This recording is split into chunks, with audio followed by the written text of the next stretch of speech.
club was started in the early 70s. The original clubhouse we built about 35 years ago, and about 6 years ago it burnt down, so we built this new clubhouse here, which is a big undertaking. It's real expensive the second time around, but we made it after a while.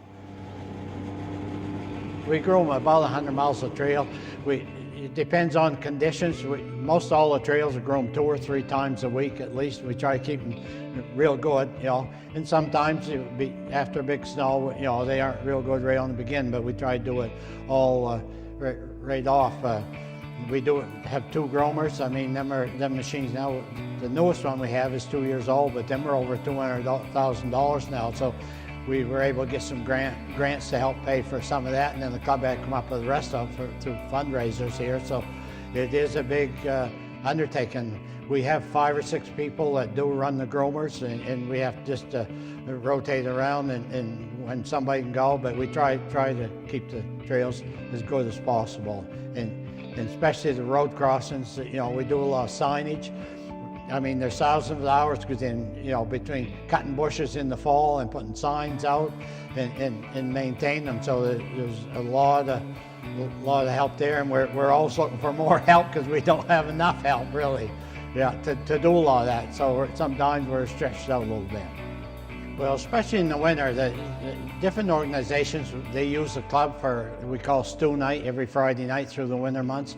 There's a lot of organizations from the school, the Fair Association, a lot of the organizations like that use this place for stew night, and they use it for fundraising for their organizations.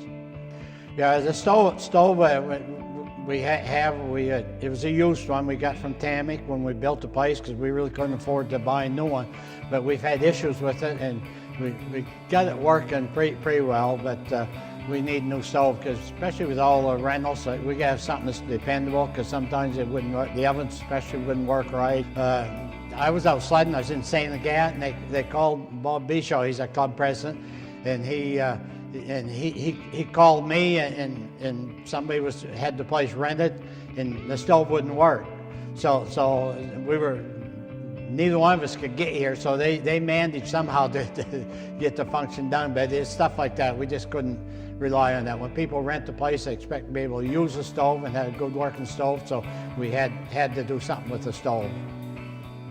Yeah, we really thank the community for supporting the Rotary Club to help raise money for this project and all the other projects that the Rotary Club does, because it's a big help to the whole community for everything, and we really appreciate them helping with that and the people supporting it in the community.